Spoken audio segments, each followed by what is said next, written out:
After this morning's birth certificate press conference at the White House prompted everybody on Earth to say, wow, so that happened. MSNBC contributor Goldie Taylor was much more loquacious and eloquent than anybody else I know. She posted a remarkable response at thegrio.com. My initial instinct was to go all subterranean homesick blues and just put Goldie's piece on cue cards and have you read it while I shut up. Ultimately, we realized it would be smarter to just let her explain, let her tell it. We've never done this before. This is sort of a guest on-air op-ed, but I think this occasion calls for it. My grandmother used to start the story, "Show me your papers." That's what the police officer said to Major Blackard, her great-grandfather, when he was just 19 years old. Major dug into the trousers of his wallet, patted his jacket, but he couldn't find his billfold. "Sir, I done left my wallet," he said. But before he could finish his sentence, the young man was posted against a brick wall, cuffed, and taken to the St. Louis City Jail. Unable to prove his identity, he would spend the next 21 days in a cramped, musty cell. That's where his older brother Matt found him. He had been beaten and was bloodied. Matt returned with Major's employer later that day, wallet and identification card in hand. They needed to post bond, and the police officer needed to see a white face. The year was 1899, and Major Blackard was my great-great-grandfather. The real crime was that Major Blackard was a man of color living in America in 1899. This morning, when I initially got, the first notification that the president was having to produce his long-form birth certificate and passing it out, by White House staffers, it recalled a really ugly time in history for me.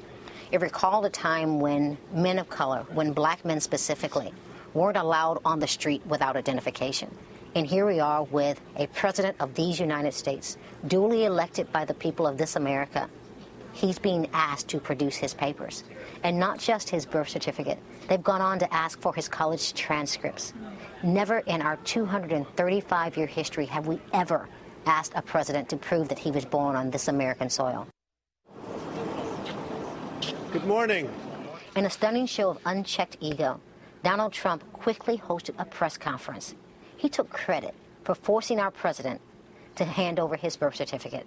The sometime real estate developer, socialite, author, and television personality went on to caution onlookers to let the experts examine the documents, as if the president were perpetrating a fraud. Trump didn't even want just the birth certificate. He wanted the president to release his college transcripts. His implication is that Barack Obama was the beneficiary of affirmative action and that he took the place of a more qualified white student.